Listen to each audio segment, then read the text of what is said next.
In order to understand where to find businesses that are eligible for the takeover, you have to first understand why the seller is selling.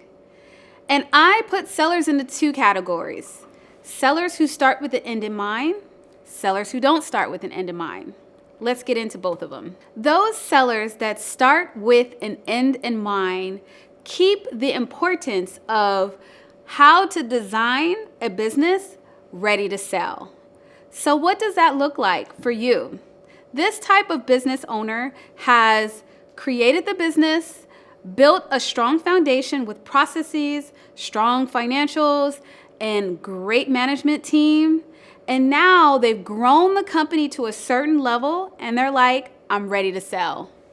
That type of owner knows the worth of their business because they've built it to a certain level and have been able to successfully grow it. And now they're saying, I want to pass it on to someone else that can grow it more. So you can expect that this type of seller is coming to the table with assets. Yes. You're going to have to pay the big bucks for this type of business because they know that the margins are there and that you're going to be able to make revenue walking in the door on day one. Therefore, the price tag on these types of businesses tend to be a bit higher. Now let's get into business owner number 2, the person that doesn't start with an end in mind.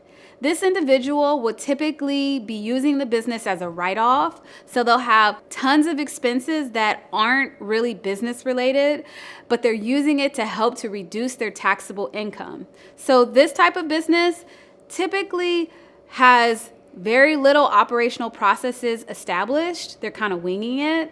They also have a management team that could potentially be shaky.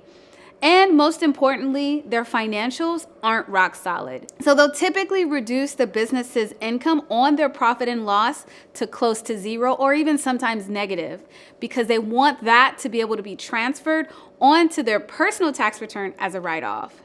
So in this business, there's a lot of opportunity and a lot of value add that you can bring to the table.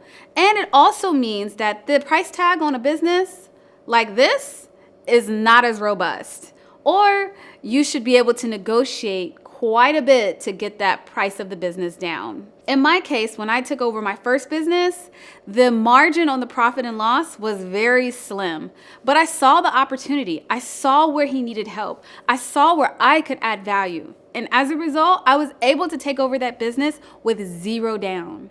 Now, I've also experienced on my end, for instance, the business that I shared with you where I didn't have the end in mind. I ended up selling that business for the debt that was on the balance sheet.